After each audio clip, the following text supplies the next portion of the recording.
सो dear student, last time हमने principal quantum number तक देख लिया था। अब आइए आगे बढ़ते हैं शेप्स ऑफ एटॉमिक ऑर्बिटल की तरफ। तो शेप्स ऑफ एटॉमिक ऑर्बिटल में मैंने आपको इतना बताया था कि एस ऑर्बिटल जो है स्फेरिकल होता है, स्फेरिकल सिमेट्रिक होता है। पी ऑर्बिटल डंबल शेप होता है, D orbital double dumbbell shape होता है। तो इस तरीके से मैंने आपको बताया था। ये शेप अपने को पता कैसे चले आखिर? तो ये बेसिकली पता चले हैं अपने को एक वेव फंक्शन जिसको बोलते हैं अपन साई।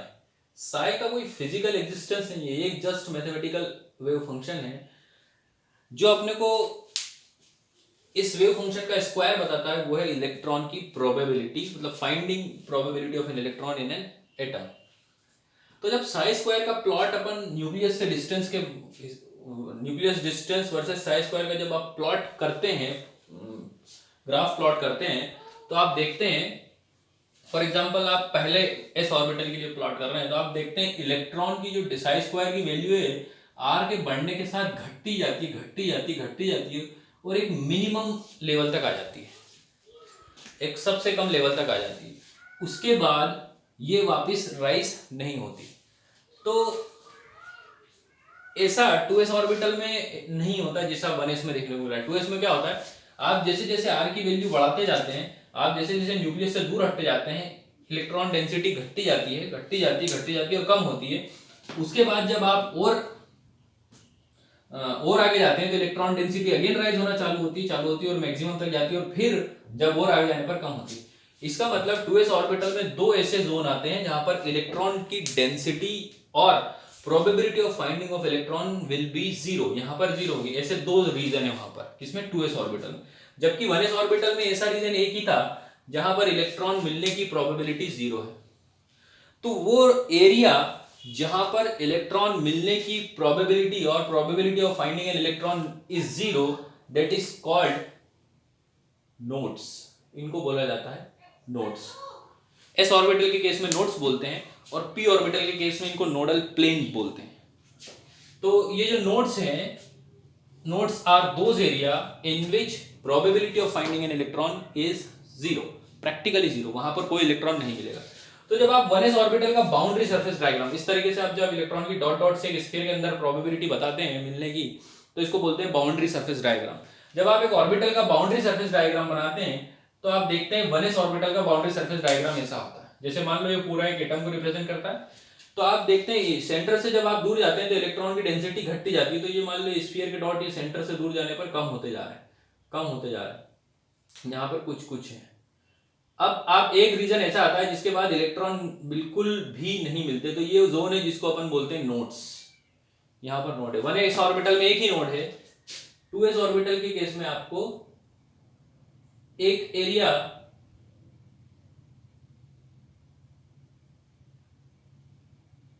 सॉरी 1s ऑर्बिटल के केस में आपको अपन इसको नोड ये नहीं बोल सकते कि ये एक ही होगा, क्योंकि फाइनली इनफाइनाइट तक कोई भी वो नहीं है। अगर कोई रीजन होता तो अपन उसको बोलते हैं कि बीच में एक एरिया ऐसा आ रहा है, लेकिन ये फाइनली ये जो इलेक्ट्रॉन न मिलने का एरिया स्टार्ट होता है तो वो इनफाइनाइट तक खत्म नहीं होता। इसलिए अपन यहाँ ये नहीं बोल सकते कि यहाँ पर कोई नोड आया है। तो इसलिए 1s ऑर्बिटल में कोई भी नोड नहीं है। लेकिन 2s ऑर्बिटल में अपने को इस ऐसी दो सरफेस देखने को मिलती है जहां पर इलेक्ट्रॉन मिलने की डेंसिटी बिल्कुल कम है। जैसे ये हुआ, तो एक एरिया ये हुआ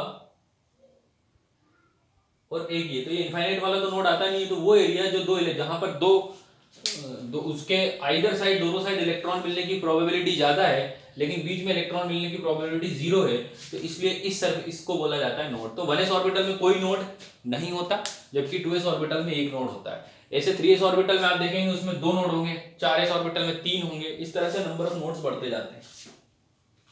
तो किसी भी और ns ऑर्बिटल में नंबर ऑफ नोड्स निकालना है तो उसमें हमेशा उसकी वैल्यू होगी n-1। अच्छा, ये जो नोड्स है जिनको अपन स्फेरिकल ऑर्बिटल में देखते हैं, स्फेरिकल 3 डायमेंशनल स्फेरिकल सिमेट्री में देखते हैं, these nodes are called radial nodes. इनको बोला जाता है रेडियल नोड्स, क्योंकि these are the spaces which are perpendicular to radius, that's why these are called radial nodes. तो ऐसे s ऑर्बिटल में n-1 नोड्स होंगे, याद रखना हमेशा। Number of nodes in any s orbital which is ns orbital is will be equal to n-1 radial nodes. अगर ऐसे जब अपन p ऑर्बिटल का बाउंड्री सरफेस डायग्राम बनाते हैं तो अपने को boundary surface diagram p orbital का जब अपन बनाते हैं तो अपने को ऐसे स्फेरिकल नहीं दिखता, because p orbital is not spherical. अपने को ऐसे एक्सिस के अलोंग लोब्स दिखते हैं, इस तरह के लोब्स दिखते हैं, ऐसे लोब, मतलब इलेक्ट्रॉन मिलने की डेंसिटी प्रोबेबिलिटी जब अपन प्लॉट करते हैं तो आपको ऐसे ऐसे लोब दिखते हैं। तो ये लोब्स बताते हैं कि p orbital basically dumbbell shape होता है, मतलब इन ऑर्बिटल में इलेक्ट्रॉन मिलने की प्रोबेबिलिटी सबसे ज्यादा होगी, that's why these are called dumbbell shaped orbital. तो इस तरह के इन, अब ऐसे ऑर्बिटल का तीनों एक्सिस में ओरिएंटेशन होता है। अगर ये ऑर्बिटल एक्स एक्सिस के अलोंग है तो that is called P X orbital, अगर ये वाई एक्सिस के अलोंग है तो पी वाई ऑर्बिटल, और अगर ये जेड के ऑर्बिटल अलोंग है तो पी जेड। जैसे इसमें देखा, ये P X orbital, this orbital is along X axis, P Y orbital, the orbital is along Y axis, this is Y, and P Z orbital, the orbital is situated along the Z axis. अब p orbital में radial node के साथ साथ कुछ एक नई तरह की नोड भी होती है जिनको बोलते हैं नोडल सरफेस। अब नोडल सरफेस क्या है? नोडल सरफेस वो प्लेन्स है जहां पर आप जब ऑर्बिटल को काटते हैं तो इलेक्ट्रॉन मिलने की प्रोबेबिलिटी रास्ते में बिल्कुल जीरो है। जैसे इस ऑर्बिटल को आप इस प्लेन में काटोगे तो एक ऐसा प्लेन है जहां पर आपको इलेक्ट्रॉन मिलने की प्रोबेबिलिटी बिल्कुल जीरो होगी। तो इनको बोलते हैं नोडल सरफेस और एंगुलर नोड्स, इनको बोलते हैं नोडल सरफेस और नोडल प्लेन्स और एंगुलर नोड्स। तो किसी भी ऑर्बिटल में एंगुलर नोड्स की वैल्यू हमेशा होती है L के बराबर। L principal quantum number L की जितनी वैल्यू होगी उतनी उसमें एंगुलर नोड्स होगी। जैसे L के लिए, p ऑर्बिटल के लिए L की वैल्यू 1 होती है, तो p ऑर्बिटल के लिए L की वैल्यू 1 है, मालूम है ना। s ऑर्बिटल के लिए L की वैल्यू L की वैल्यू 0 मतलब s ऑर्बिटल, 1 मतलब p ऑर्बिटल, 2 मतलब d ऑर्बिटल और 3 मतलब f ऑर्बिटल। तो L के लिए s के लिए L की वैल्यू 0 इसलिए उसमें 0 एंगुलर नोड्स हैं, p के लिए 1 इसलिए उसमें p एक एंगुलर नोड्स है, d के लिए 2 इसका मतलब उसमें 2 एंगुलर नोड्स हैं। तो ध्यान रखें, number of angular node does not depends on the principal quantum number, while number of radial node depends on the principal quantum number. तो ये भी याद रखें। तो किसी ऑर्बिटल में टोटल नंबर ऑफ नोड्स क्या होंगी? Sum of the angular nodes plus sum of their radial nodes, इन दोनों का सम होगा हमेशा। तो n-1 प्लस l ये आपका number of total number of nodes होगा। आइए आगे देखते हैं energy levels of orbitals. So next energy of orbitals. तो ऑर्बिटल जो अलग अलग ऑर्बिटल है, अपन फॉर एग्जांपल हाइड्रोजन के केस की हाइड्रोजन की मान रहे हैं, हाइड्रोजन का केस ले रहे हैं। हाइड्रोजन एक एटम जिसमें एक न्यूक्लियस होता है और इसमें एक इलेक्ट्रॉन उस न्यूक्लियस के अराउंड रिवॉल्व करता है। This is the only electron which is present in hydrogen. तो हाइड्रोजन में एक इलेक्ट्रॉन वो रिवॉल्व करता है, तो जब ये अपने फर्स्ट ऑर्बिट में होता है, that is known as first principal quantum number, पहले ऑर्बिट में होता है, तो इस स्टेट को इलेक्ट्रॉन की बोलते हैं ग्राउंड स्टेट। और जब वो ग्राउंड स्टेट से, और जब आप एनर्जी देते हो ऊपर वाले ऑर्बिट में जाता है, जैसे 1s 2s में चला गया, हालांकि 2s हाइड्रोजन में होता नहीं, पर मान लो चला गया 2s 3s में चला गया, तो इसको अपन बोलते हैं एक्साइटेड स्टेट। जब वो ग्राउंड स्टेट के अलावा किसी दूसरे ऊपर वाले ऑर्बिट में, that is called excited state. तो ग्राउंड स्टेट और एक्साइटेड स्टेट तो समझ में आ गया कि जो इलेक्ट्रॉन के लिए ऑर्बिट बना है, अगर इलेक्ट्रॉन उसी में है तो ग्राउंड स्टेट, लेकिन आपने उसको एनर्जी देके दूसरे ऑर्बिट में पहुंचा दिया, that is called excited state. तो एनर्जी ऑफ ऑर्बिटल में सबसे पहले सिंपल सा रूल है कि as the distance from the nucleus increases, as the distance of electron from the nucleus increases, the energy of electron would also increase. तो energy electron की बढ़ेगी, इसका मतलब प्रिंसिपल क्वांटम नंबर पर डिपेंड है एनर्जी। तो जैसे जैसे प्रिंसिपल क्वांटम नंबर बढ़ता जाता है, एनर्जी भी बढ़ती जाती है। और बेसिकली ये चार्ज और दो चार्ज के बीच के इंटरेक्शन का मामला है, इसलिए डिस्टेंस पे डिपेंड करता है, because the force act between them are the Coulombian forces. तो पहले ऑर्बिटल से ज्यादा एनर्जी दूसरे प्रिंसिपल क्वांटम नंबर के 1s से ज्यादा 2s की, 2s और 2p बराबर हैं, because both are situated at the same distance from the nucleus. 3s तीसरे प्रिंसिपल क्वांटम नंबर में 3s 3p 3d, all the 3 sp d orbitals are situated from the nucleus at the same distance, इसलिए 3s 3p 3d तीनों की energy same है। उनसे ज्यादा energy 4 principal quantum number वाले orbital की, पर but 4s 4p 4d 4f orbitals are situated at the same distance from the nucleus. तो ये इनकी डिस्टेंस सबकी सेम है, इसलिए इन चारों sp d orbital sp df orbital की एनर्जी भी सेम होगी। तो those orbitals of the same principal quantum number which are having the same value of energy or same level of energy are called degenerate orbitals. That is we said to be that degeneracy are maintained. यहाँ पर चारों s p d f orbital में present electron की orbital की energy identical है, एक जैसी है, इक्वल है, इसलिए अपन ये बोलते हैं कि these orbitals are degenerate. पर सभी एटम में ये ऑर्बिटल डीजनरेट हो ऐसा नहीं होता. ये सिंपल से अपन हाइड्रोजन एटम का एक्सप्लेनेशन लिया इसलिए आपको ऐसा लग रहा है कि डीजनरेट है.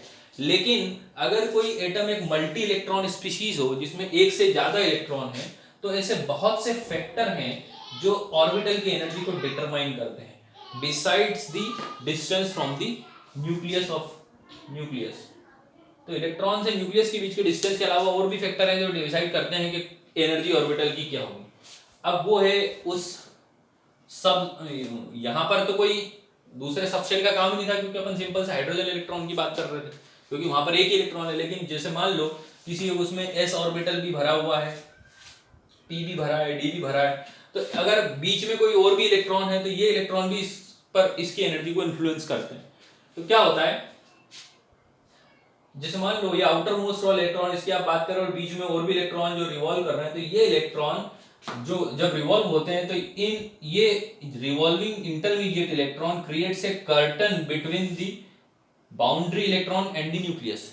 ये न्यूक्लियस और बाउंड्री इलेक्ट्रॉन के बीच में एक ऐसा कर्टन क्रिएट कर देते हैं जिस कर्टन के कारण न्यूक्लियस उस इलेक्ट्रॉन पर उतना फोर्स नहीं लगा पाता जितना लगा सकता था अगर ये नहीं होता तो इस कारण से इनकी एनर्जी में भी गड़बड़ आता है. दूसरी बात, उसी शेल के अंदर होने वाले सबशेल में होने वाले इलेक्ट्रॉन, जैसे मान लो तीसरे ऑर्बिटल की बात कर रहे हैं उसमें 3s 3s 3p 3d, अब d इलेक्ट्रॉन की बात करें तो वहां पर बीच में होने वाले s के 2 इलेक्ट्रॉन, p के 6 इलेक्ट्रॉन और मान लो d का आपका पहले इलेक्ट्रॉन की बात कर रहे हैं तो d के पहले इलेक्ट्रॉन पे लगने वाला फोर्स इन दोनों के कंपैरिजन में अलग होगा, इसलिए d के ऑर्बिटल की एनर्जी क्या होगी, अलग होगी, क्योंकि ये बीच वाले जो इलेक्ट्रॉन है जो s और p d sp और सबशेल वाले इलेक्ट्रॉन है वो इसके फोर्स को इन्फ्लुएंस करेंगे.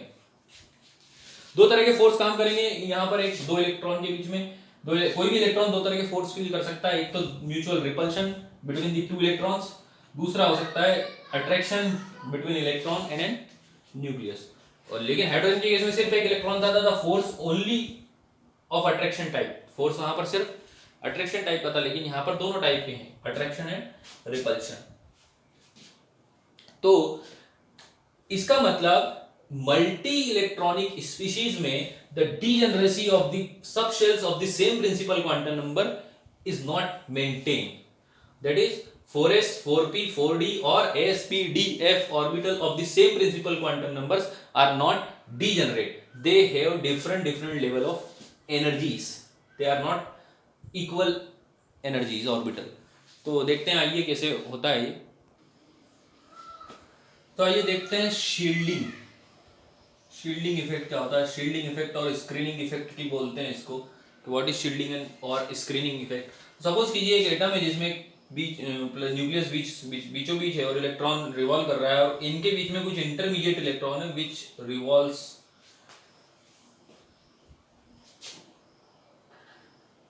तो ये इलेक्ट्रॉन इस तरह से रिवॉल्व करते हैं. तो अब मान लीजिए ये और इलेक्ट्रॉन नहीं था तब ये 10 न्यूटन का फोर्स फील करता था, फॉर एग्जांपल 10 न्यूटन का फोर्स फील करता था, लेकिन इस इलेक्ट्रॉन के बीच में रिवॉल्व करने से ये सिर्फ 8 न्यूटन का फोर्स फील कर पाता. सॉरी, ये जो 10 न्यूटन का था इस इलेक्ट्रॉन के रिवॉल्व करने से ये सिर्फ 8 न्यूटन का फोर्स फील कर पाता. तो ये 8 न्यूटन का फोर्स फील करने के कारण इस पर होने वाले फोर्स में जो कमी आई है इसके कारण इसकी एनर्जी भी डिस्टर्ब हो जाती है. तो अब क्या होता है, ये जो फोर्स में कमी आई है ये कमी का कारण है इस इलेक्ट्रॉन की शील्डिंग. ये जो रिवॉल्विंग इलेक्ट्रॉन है इसने कर्टन सा क्रिएट कर दिया. कर्टन सा क्रिएट करने पर इस आउटर मोस्ट इलेक्ट्रॉन पर होने लगने वाले फोर्स की वैल्यू में कमी आ गई और फोर्स की वैल्यू में कमी आने से इलेक्ट्रॉन क्या हो गया, थोड़ा दूर सिचुएट हो गया. थोड़ा दूर सिचुएट होगा तो दूर सिचुएट होने के कारण एनर्जी भी उसकी क्या होती है, बढ़ जाती है, क्योंकि as the distance from the nucleus increases energy of electron also increases. तो यहाँ पर this curtain like effect is called shielding. Shielding मतलब this revolving electron shields this electron from nucleus. तो इसको बोलते हैं शील्डिंग इफेक्ट. तो शील्डिंग इफेक्ट के कॉन्सिक्वेंसेस क्या है? कॉन्सिक्वेंसेस ये है कि साइज ऑफ एटम इंक्रीजेस. अगर आप आउटर मोस्ट ऑर्बिटल की बात कर रहे हैं तो आउटर मोस्ट इलेक्ट्रॉन जो पहले पास में रिवॉल्व कर सकता था वो इस कर्टन इफेक्ट के कारण लो फोर्स की वैल्यू कम हो जाने के कारण थोड़ा दूर सिचुएटेड हो जाता है, और दूर सिचुएटेड हो जाएगा तो इसके कारण एटम की साइज क्या हो जाती है, बढ़ जाती है। तो this is called shielding effect और स्क्रीनिंग इफेक्ट। और इसी कारण से वो ऑर्बिटल जो पहले डीजनरेट हुआ करते थे, जिनकी एनर्जी सेम हुआ करती थी, अब those orbitals are not degenerate right now. अब होता क्या है उसके लिए, इसका मतलब एक single electronic species like hydrogen atom में ऑर्बिटल की एनर्जी सिर्फ प्रिंसिपल क्वांटम नंबर n पर डिपेंड करती थी। तो इसलिए अपन बोलते थे कि जितनी ज्यादा वैल्यू ऑफ n होगी उतनी ही ज्यादा उस ऑर्बिटल की एनर्जी होगी, और एक n के सारे सबशेल की वैल्यू क्या होगी, सेम होगी। लेकिन एक मल्टी इलेक्ट्रॉनिक स्पीशीज में ऑर्बिटल की एनर्जी सिर्फ n पर डिपेंड नहीं करती, ये करती है l n के साथ साथ l पर। तो इसीलिए l मतलब आपका, ये आपका n प्रिंसिपल क्वांटम नंबर और l आपका एजिमुथल क्वांटम नंबर, तो इन दोनों पर डिपेंड करती है। इसीलिए अब एनर्जी की वैल्यू जब अपन निकालेंगे तो हर ऑर्बिटल के लिए n प्लस एल रूल से निकालेंगे। तो इसका मतलब n प्लस एल रूल क्या है, n प्लस एल रूल बोलता है कि वो ऑर्बिटल जिसके लिए n प्लस एल की वैल्यू ज्यादा होगी वो ज्यादा एनर्जी का होगा। अब आइए अपन देखते हैं अब एनर्जी का ऑर्डर अब मल्टी इलेक्ट्रॉनिक स्पीशीज में कैसा होने वाला है, इससे ही कंपेयर करते हैं अपन जो सिंगल इलेक्ट्रॉनिक स्पीशीज के लिए एनर्जी दिखा था। पहला ऑर्बिटल 1s के लिए n की वैल्यू क्या होगी 1, l की वैल्यू 0, तो उसके लिए 1s है। उससे ज्यादा n की वैल्यू 2 है और l की वैल्यू s के लिए कितनी 0, तो इसलिए अभी भी इसकी वैल्यू क्या होगी 2, तो 1 से ज्यादा 2 है तो इसलिए 2 की एनर्जी ज्यादा होगी। p की बात करें तो p के लिए 2p के लिए n की वैल्यू 2 है और l की वैल्यू 1 है, इसलिए इसकी वैल्यू क्या होगी, टोटल हो गई 3। तो p ऑर्बिटल 2p ऑर्बिटल के लिए n प्लस l की वैल्यू 3, इसलिए 2p orbital will be higher in the energy than 2s orbital. 3s orbital के लिए n की वैल्यू क्या, n प्लस l की वैल्यू क्या होगी 3, 3s के लिए n की वैल्यू 3 और l की वैल्यू s के लिए 0 है, इसलिए 3। तो 3s ऑर्बिटल और 2s ऑर्बिटल लगभग, सॉरी 2p ऑर्बिटल और 3s ऑर्बिटल लगभग इक्वल एनर्जी के होंगे, पर 3s ऑर्बिटल की एनर्जी ज्यादा मानी जाती है बिकॉज प्रिंसिपल क्वांटम नंबर उसका ज्यादा है। हाँ, अगर किसी के लिए n प्लस l की वैल्यू सेम है तो वो ऑर्बिटल ज्यादा एनर्जी का होगा जिसके लिए n की वैल्यू ज्यादा है, ये याद रखना। 3s के बाद 3p की वैल्यू 3, प्रिंसिपल 3p के केस में principal quantum number 3 plus p की वैल्यू 1, तो 4, सॉरी ये हो जाएगा 3p, फिर होगा इसके बाद 3p के बाद, अब आप देखिए अब आना चाहिए 3p के बाद आपका 3d के लिए 3l इसकी वैल्यू 3 और d के लिए होती है 2, s के लिए l की वैल्यू 0, p के लिए 1, d के लिए 2, f के लिए 3, तो d के लिए 2, तो इसलिए इसकी वैल्यू होती है 5। लेकिन जब आप 4s पे गौर करते हैं तो 4s के लिए n प्लस l की वैल्यू कितनी है 4, क्योंकि s के लिए l की वैल्यू 0 है।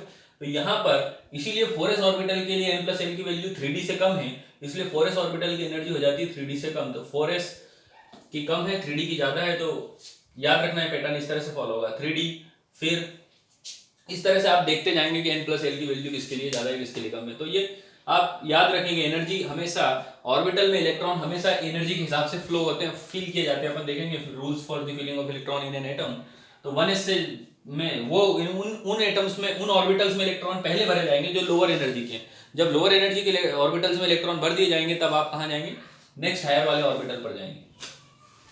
तो इस तरह से अपन बोल सकते हैं मल्टी इलेक्ट्रॉनिक स्पीशीज में एनर्जी का इन्फ्लुएंस सिर्फ प्रिंसिपल क्वांटम नंबर से नहीं होता, वहां पर एजिमुथल क्वांटम नंबर भी एनर्जी को कंट्रोल करती है, और इसीलिए अब ऑर्बिटल की energy n plus L rule से डिसाइड की जाती है, which states that higher value of n plus L for a और n plus L for an orbital higher the energy.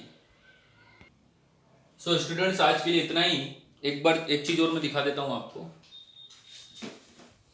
वो ये है कि इसका मतलब जब आप एक सिंगल इलेक्ट्रॉनिक स्पीशीज वाले एटम के लिए, फॉर एग्जांपल हाइड्रोजन के लिए, जब आप एनर्जी लेवल ड्रॉ करते हैं, जैसे मान लीजिए हाइड्रोजन के लिए आप ड्रॉ करते हैं,